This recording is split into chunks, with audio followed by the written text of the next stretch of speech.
What is happening with nutrition? Why is it even a big deal that we discuss about this? I thought it's about eat a balanced diet or eat breakfast, lunch and supper. That's it. Of course, having a healthy nation is very important to development, and you cannot separate these two.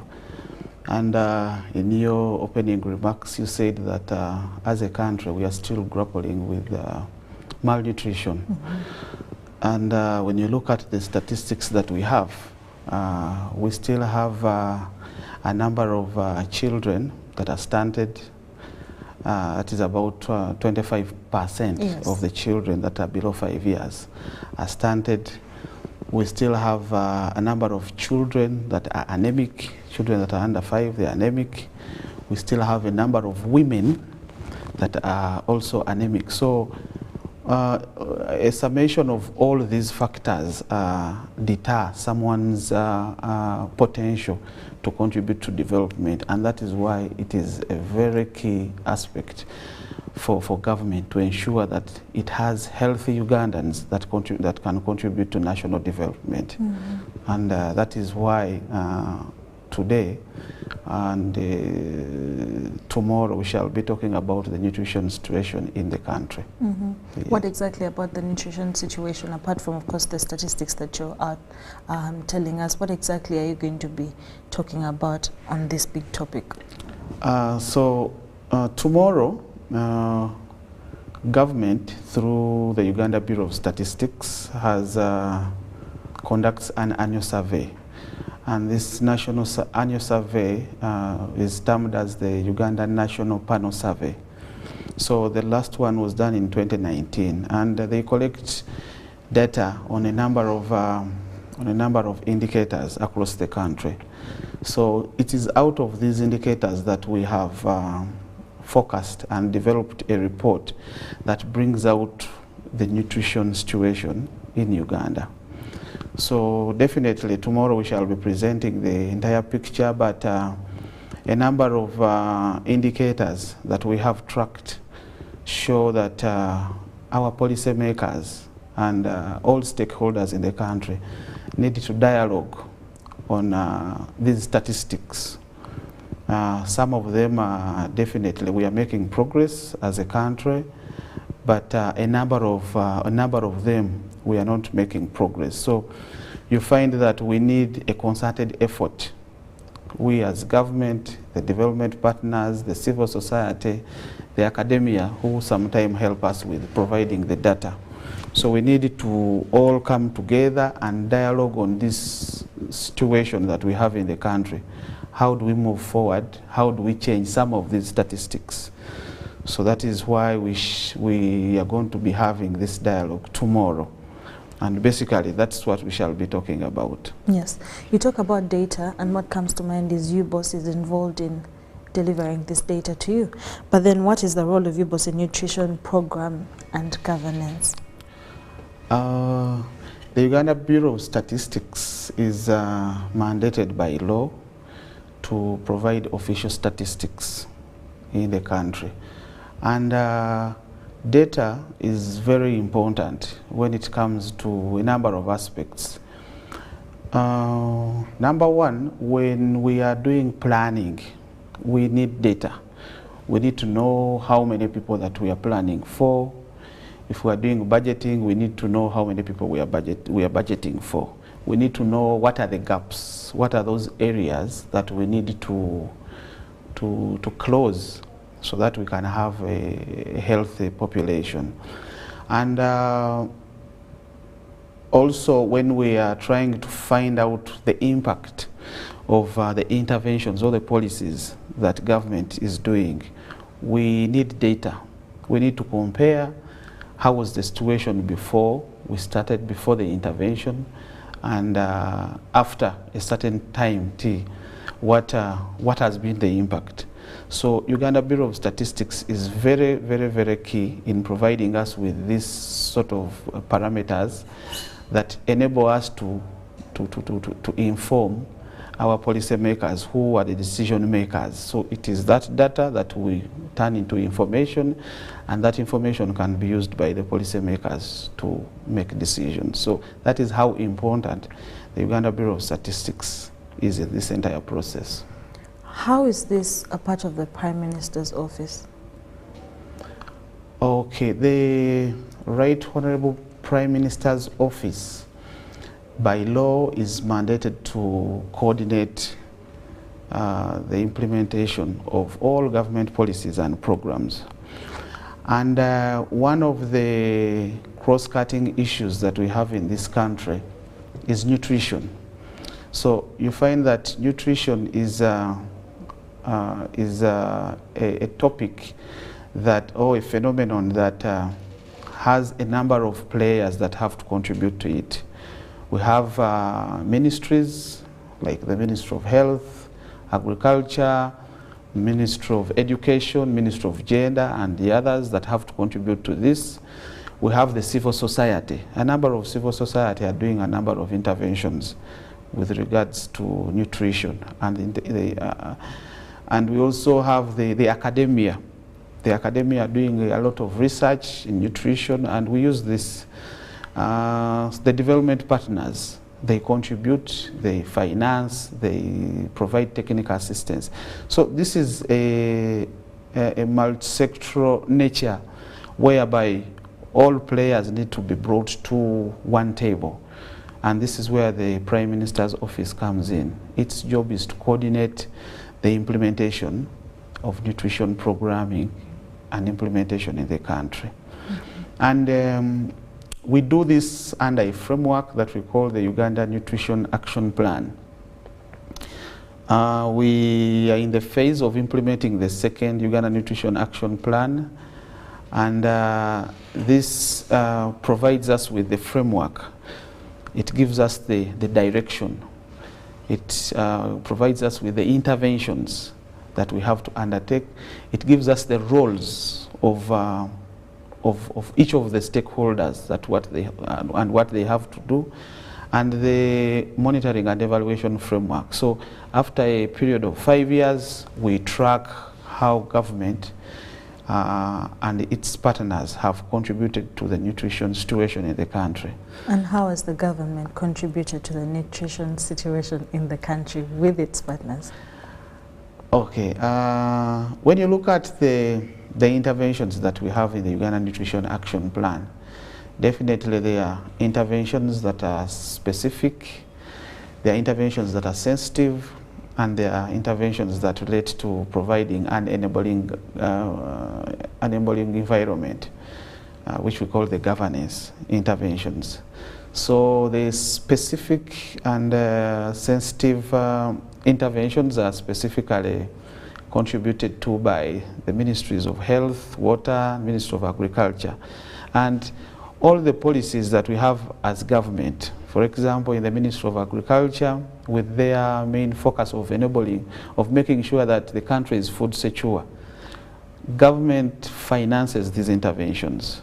I told you earlier that it is a concerted effort. So every player has their role to play. And you find that, for example, in the Ministry of Agriculture, they're supposed to make sure that we have food security in the country. Mm-hmm. People have the right foods to eat in the country and in enough quantities. Then you find that a ministry like Health has to make sure that the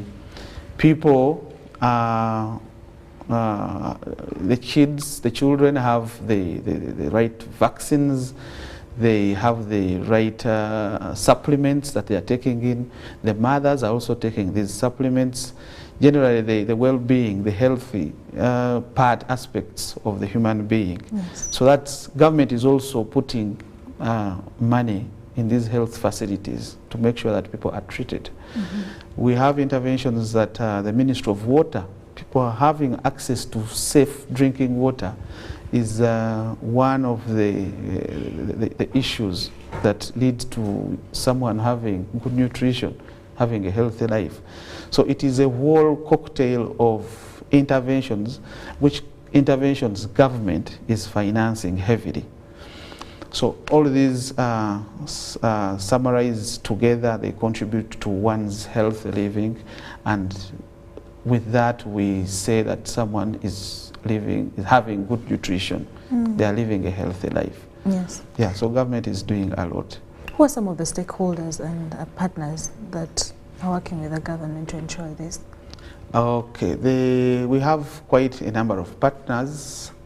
They have an umbrella called the Nutrition Development Partners Group, and they range from institutions in the UN, the European Union and its partners, UK Aid, and most of the development partners that we have in the country are members of the Nutrition Development Partners Group, and they support us in all efforts to ensure that we have a very good nutrition situation in this country. Some Ugandans might argue that why are we even talking about nutrition, yet right now, because we have famine and people are struggling to actually have the right to even eat or have a meal, why are we talking about nutrition in a time where people are struggling to even take care of themselves or have that one meal a day? In fact, now that people are struggling to have the meal is one of the reasons as to why we should be talking about nutrition. As I said earlier, nutrition, one of the components is us making sure that we have the right type of food and in enough and in the right quantities. So if we realize that right now we are not food secure, then government and the development partners, we need to come together. If the data tells us that we do not have enough food, we need to come together and come up with programs. These programs are supposed to make sure that people grow food, people store the food the right way so that it doesn't go bad, and people can plan for the food that they have. So tomorrow, that is one of the issues, definitely, that has come out of the report. And we shall be dialoguing on strategies. How do we support the Ministry of Agriculture and its partners to ensure that people have enough and right quantity of food, so that the issues that we have in Karamoja and the other parts of the country, we cannot see them in the near future. So these are discussions that we shall be having. But definitely government is having a number of programs that it is undertaking to ensure that these areas that do not have enough food have food.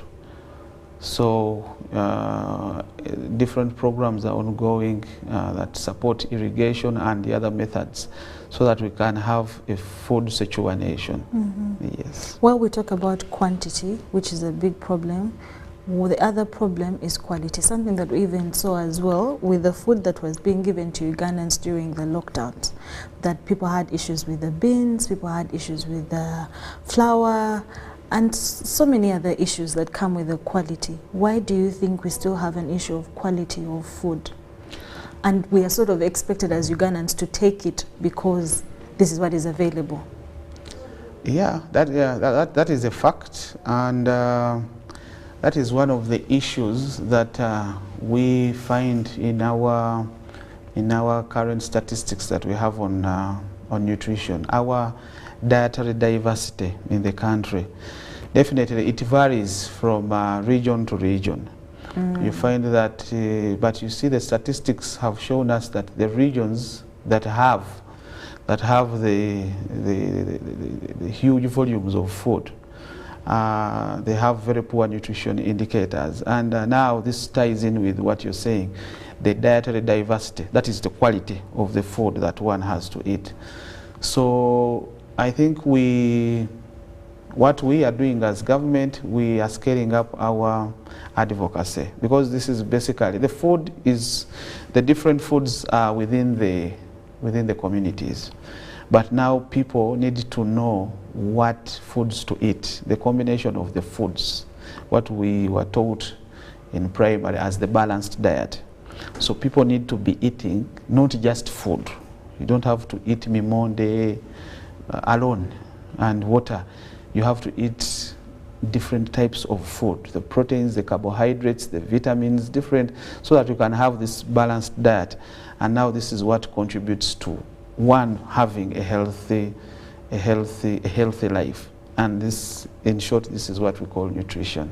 But what about the quality of the foods, for example, that has been given out by the government to Ugandans, and the quality that is also out there that Ugandans are sort of expected to just take on? For example, I think, like I highlighted, that those bins were being given out and people were complaining about the quality. So it's not that, actually, I like what you said, food diversity, please eat some protein, some carbohydrates, and something else, whatever it is.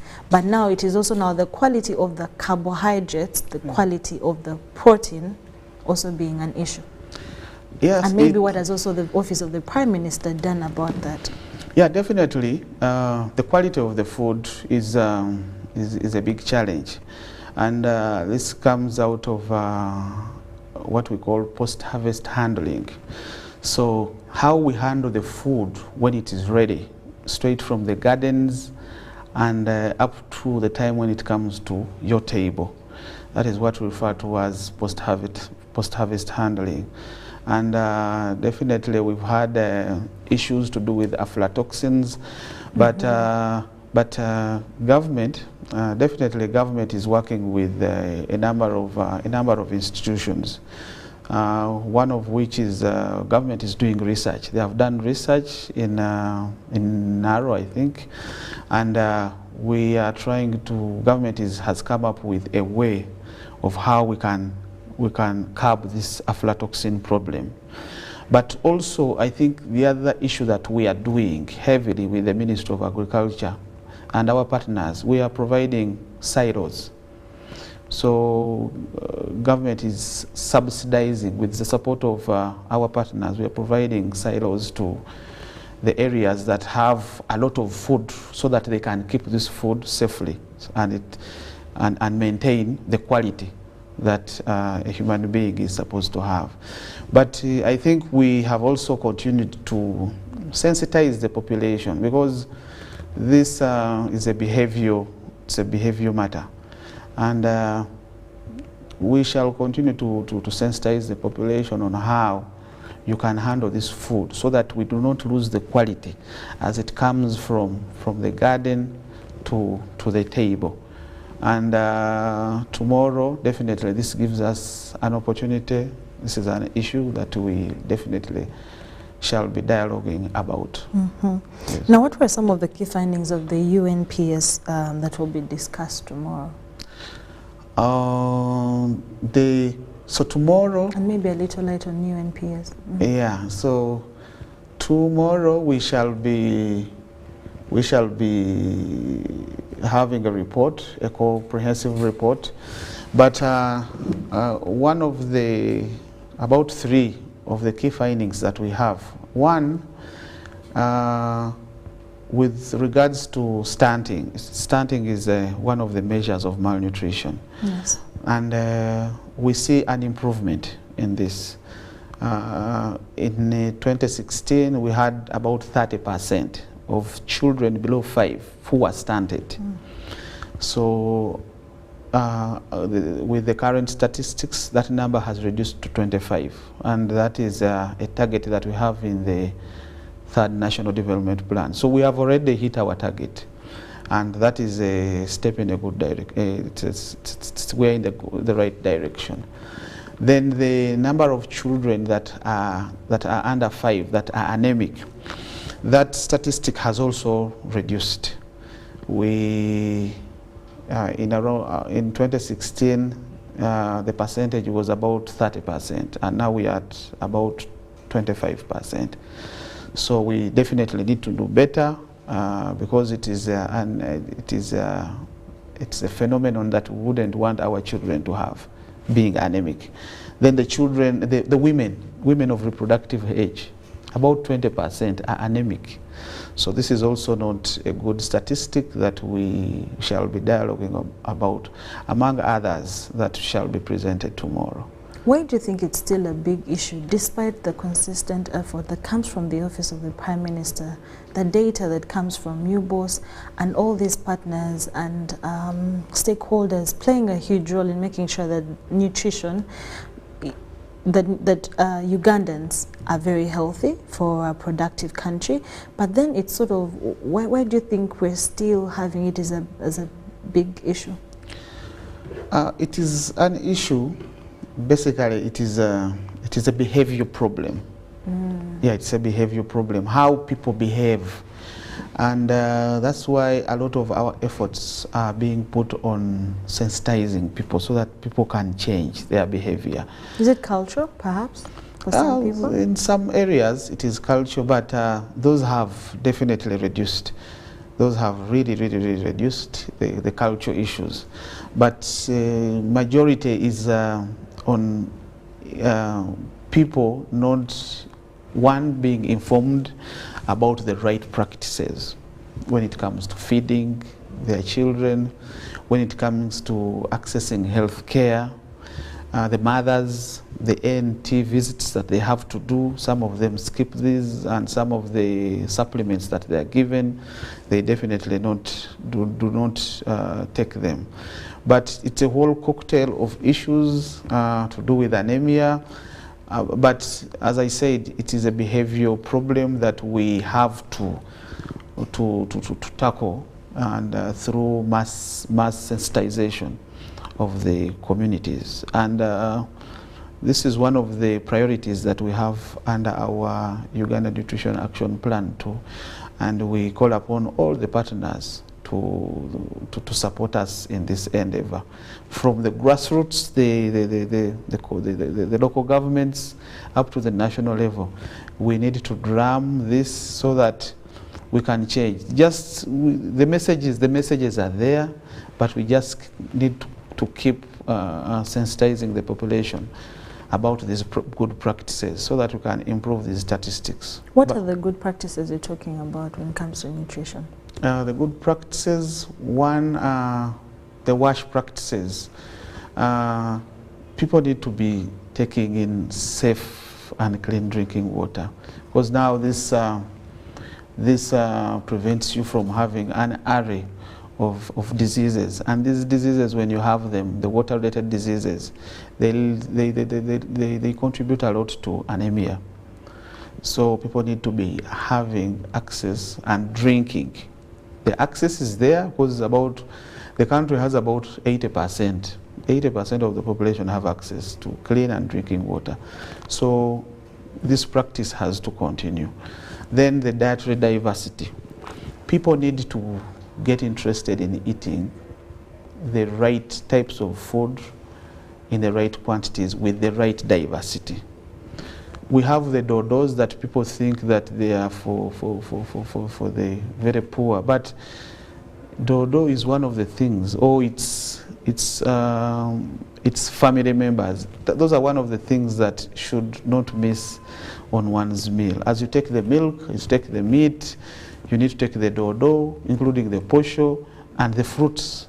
So people have, when we were growing up, we used to have a lot of fruit trees in the compounds, but nowadays you don't find these. And you could just find these fruits along the way and you would eat them. So that is something that really is fading out, but we need to encourage a number of people to continue planting these so that they contribute to the diversity of food that one eats. Yes. You talked about the National Information Platform for Nutrition as well, and the launch happens to be tomorrow. What has it achieved so far? Okay, the National Information Platform for Nutrition is an initiative that is being supported by the European Union and UNICEF. And this is the initiative is in about 5 countries, and where Uganda is one of the beneficiary countries. So this initiative basically it supports government to put in place a platform, which platform can use existing data. We use existing data to provide evidence, and this evidence can be used by our policymakers to make decisions. So in the NIPIN initiative has a process, and this process starts with developing policy questions. So, for example, tomorrow we shall be launching the nutrition status report, and a number of policy questions are going to come out. People are going to be asking all sorts of questions. So it starts by people, decision makers, asking questions. And it is these questions that we take to the next stage of the NIPIN process. And this stage is the data analysis stage. So this is basically where we partner with the Uganda Bureau of Statistics. And based on the questions that people have asked, we go through all the existing data that we have. UBOS has a lot of data that they have been collecting over the years. So we use this data that is existing. We do not do new surveys. We use data that is existing to answer the questions that the public or the decision makers have asked. And what comes out of these what we call the knowledge products, things like the policy brief, the short versions of all these. And it is these that we give to the decision makers to take a decision. So that is the three-step process that the NIPIN process uses. And definitely, we, working with the Uganda Bureau of Statistics, we have set up a data repository. So all the data that we have put it in one repository, and now it is web-based. So someone can go on the website and can see the nutrition status in this country. But this is out of the data that we have analyzed so that we can put this to everyone to see. And we have been doing a lot of capacity building.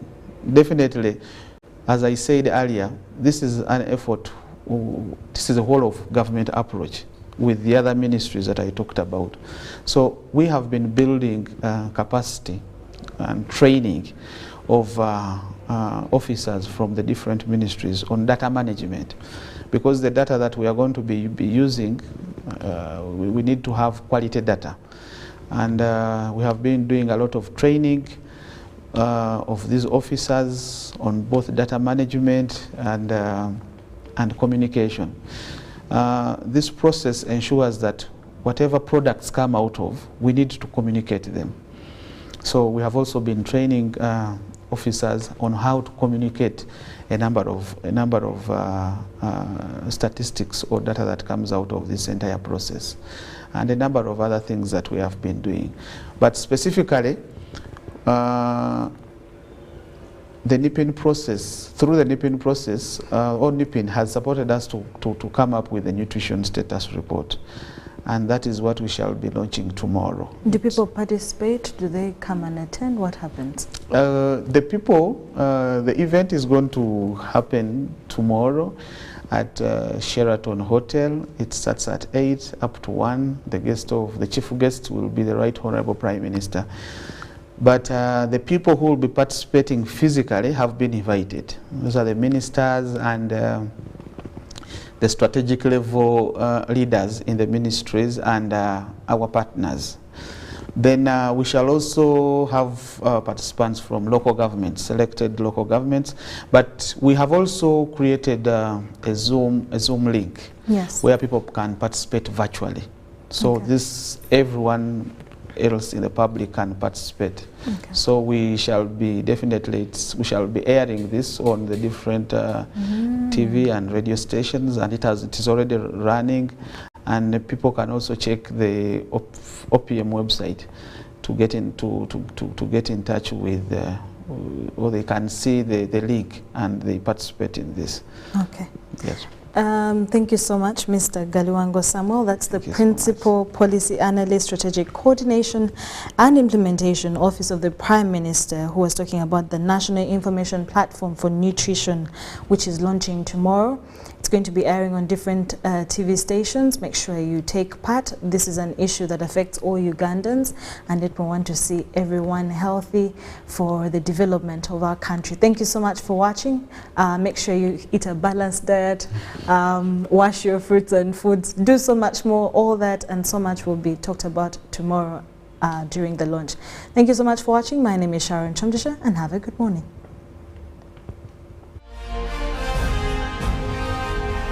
Live from UBC Studios in Kampala, this is Good Morning Uganda Extra.